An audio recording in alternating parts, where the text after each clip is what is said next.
Ontem falamos um pouquinho sobre Gênesis 1:1, sobre legado, e hoje eu quero continuar esse assunto.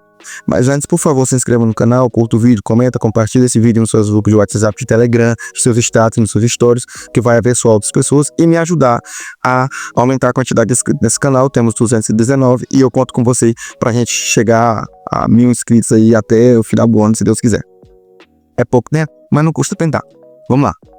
E eu quero falar sobre legado em 3 perspectivas. Em primeiro lugar, nós vamos falar sobre que você não é eterno fisicamente, mas você pode ser eterno memorialmente. Em segundo lugar, nós vamos falar sobre deixar herança para a próxima geração, seja ela financeira ou seja ela de aprendizado, que é até mais importante do que o financeiro. Terceiro e último lugar, nós vamos falar sobre a memória que você vai criar diante de Deus, sobre o legado que você vai criar diante de Deus, porque a Bíblia diz que há um livro de obras e que esse livro será aberto no último dia, quando estará as suas obras lá. Em primeiro lugar, eu quero dizer que quando a gente é muito novo, tipo, até os 18, 20 anos, a gente não se preocupa muito com esse assunto. Por quê? Porque a gente quer mais é curtir a vida e que o pau caia fora e não tá nem aí na cabeça de quem vai cair. Porque a gente quer curtir a nossa vida. Só que quando você se torna mais velho, você começa a preocupar-se muito com isso. Quer dar um exemplo disso? Você se tornou quem mais você odiava. Você era o tipo de gente que subia do olho do pé do goiabeiro, não tava nem aí se aquele gainho dessa grossura ia quebrar, você ia cair, ia quebrar um braço ou acontecer uma coisa desse tipo. Mas hoje você é o tipo de gente que se preocupa com seus filhos pulando em rima da cama. Você se tornou velho. E não tem nada de errado com isso, glória a Deus, a gente amadureceu. Só que a gente tem que entender que a Bíblia nos ensina sobre legado. O livro de Gênesis foi escrito por Moisés. Quando Moisés é mencionado na Bíblia? Já no livro de Êxodo. Ou seja, de alguma forma, Deus trouxe Moisés para o livro de Gênesis. Eu não sei se contaram a história para ele, eu não sei como exatamente ele chegou a todos os fatos de Gênesis. Não sei se foi narrado para ele, não sei se Deus mostrou para ele, não sei como aconteceu. Mas, de alguma forma, um cara que viveu, sei lá, mais de 1000 anos, por exemplo, depois de Adão, teve a oportunidade de narrar a história de Adão, escrever toda a história, para que nós pudéssemos ter esse livro maravilhoso aqui nas nossas mãos, que é a Bíblia. Então, Deus se preocupa com isso. E eu quero que você se preocupe também. Por quê? Porque você não é eterno. O seu corpo, a sua carcaça vai se acabar. Só que, na memória de alguém, você pode ser eterno. Você quer ver um exemplo disso? Albert Einstein, Billy Graham, são pessoas que viveram há um bom tempo atrás, que já morreram, mas que a sua história, o seu legado permanece. Você vai estar na memória de alguém. A minha pergunta é, como vão lembrar de você? Vão se lembrar só como alguém que veio pro mundo para fazer raiva para Deus, para gastar papel higiênico e comida e depois virou purpurina e foi embora? Ou vão se lembrar de você como alguém que contribuiu para a melhoria do mundo e da humanidade? É uma coisa que você tem que pensar. Exemplo, Salomão. Salomão é um cara que a gente sabe que é o mais sábio que já pisou na terra, né? Depois de Jesus, é claro. No entanto, como a gente sabe a história dele? Porque ele escreveu livros e histórias, e a sua história está na Bíblia. Volto a esse ponto. Escreva um livro, comece a escrever. Ah, mas não vão publicar. O assunto não é publicar. O assunto é pegar a tua história e alguém lembrar. Escreva a tua história. Escreva. Pega um caderninho desses de 1,50. Escreve a tua história. Faz com que as pessoas lembrem daquilo que você aprendeu. Isso vai ajudar as pessoas a não errar tanto. Entramos então no segundo aspecto, que é o sentido de deixar herança. Herança não no sentido financeiro, mas no sentido de aprendizado. Aquela herança que você deixa de aprendizado, se você pescar o peixe hoje pro teu filho, ele vai comer peixe hoje. Mas se você não tiver amanhã e ele não aprender a pescar, o que vai acontecer? Ele vai morrer de fome. Então, ensine as pessoas a pescar. Comece a contribuir, comece a distribuir ensinamento, comece a falar, abre a tua boca, ensina as pessoas. Para de falar besteira, cara. Você fica só falando sobre a relação sexual que você não teve. Você fica só falando sobre um monte de coisa. Ah, tanto de jeito que eu namorei. Cara, isso vai passar. Comece a ensinar as pessoas aquilo que você aprendeu de verdade. Comece a ensinar as pessoas a cometer a menor quantidade de erro possível.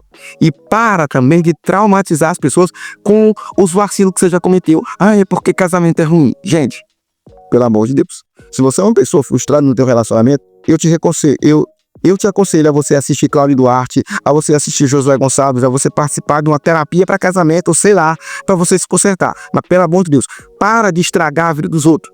Você não é obrigado a estragar a vida de ninguém. Então, em nome de Jesus, comece a se tornar alguém que vai contribuir positivamente para a vida de alguém.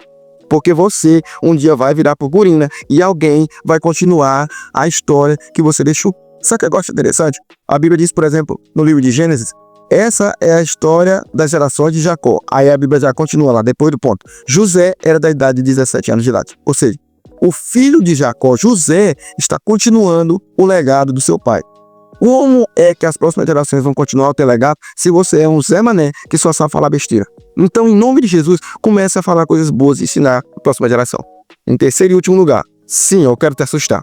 Vai ter o dia da prestação de contas, vai ter o dia do juízo. E nesse dia que o pau vai cair a folha, ele pode cair em riba da tua cabeça.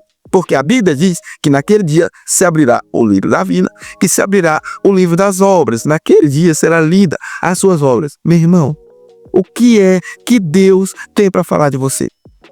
É uma coisa que você tem que se preocupar. Você não é eterno fisicamente, mas é eterno espiritualmente. A tua alma é eterna. E quando você morrer, no sentido físico, para onde vai a tua alma? Ai, mas eu tenho medo disso, porque não sei o quê. Meu irmão, se você tem medo de falar sobre o dia do juízo, isso é um grande indício que você precisa resolver a tua vida diante de Deus. Porque isso pode te custar a eternidade. Meu irmão, tem coisas que você não deve se preocupar quando o assunto é 70, 80, 100, 120 anos que você vai viver na Terra. Mas você deve se preocupar bastante quando o assunto é eternidade. Porque já pensou? Para sempre. E com essa palavra na tua mente, para sempre. Para sempre. Então, se é para sempre, é para sempre. Como será o teu para sempre? Vai ser um para sempre bom diante de Deus ou vai ser um para sempre ruim diante dos... Né? E aí, você tem que se preocupar com isso. Então eu quero orar por você em duas perspectivas. Nós vamos orar hoje para que Deus nos ajude a deixar legado, memórias e ensinamentos para as próximas gerações. Também vamos orar para que Deus nos ajude a consertar a nossa vida diante dele. Para que quando ele nos chamar, para que quando bater o último dia da nossa vida ou o último dia da história da humanidade, nós não sejamos pegos de surpresa. Amém? Vamos orar? Sério, eu quero orar em nome de Jesus te pedindo, Pai, nos ajuda a estabelecer legado, nos ajuda a escrever livros, nos ajuda a deixar álbum de fotos, nos ajuda a deixar ensinamentos para que a próxima geração possa se lembrar de nós positivamente e para que eles possam aprender muito mais com a gente do que a gente possa imaginar. Nos ajude a ser uma fonte a jorrar para a vida eterna, Pai, para contribuir com as próximas gerações. Senhor, em ensino, em memórias, em tudo que for possível para melhorar a convivência da humanidade na próxima geração. E, em segundo lugar, nos ajude a resolver nossa vida no sentido da eternidade. Nós queremos que o nosso memorial diante de Deus seja bom. Então, em nome de Jesus, eu quero orar por essa pessoa que está vendo esse vídeo, que está mal na fita com o Senhor, que está ruim, que o Senhor nos ajude, Pai, a se consertar, a se arrepender, a pedir perdão, a pedir misericórdia. E se essa pessoa hoje decidir entregar a vida ao Senhor, que o Senhor possa escrever o seu nome no livro da vida e apagar as obras mortas dela, para que ela possa então começar uma vida nova diante do Senhor e que o Espírito a guie para que ela possa fazer boas obras para a glória do Senhor. Esteja conosco, derrama a tua bênção em nome de Jesus, é o que eu te peço e agradeço. Para a glória do Senhor. Amém.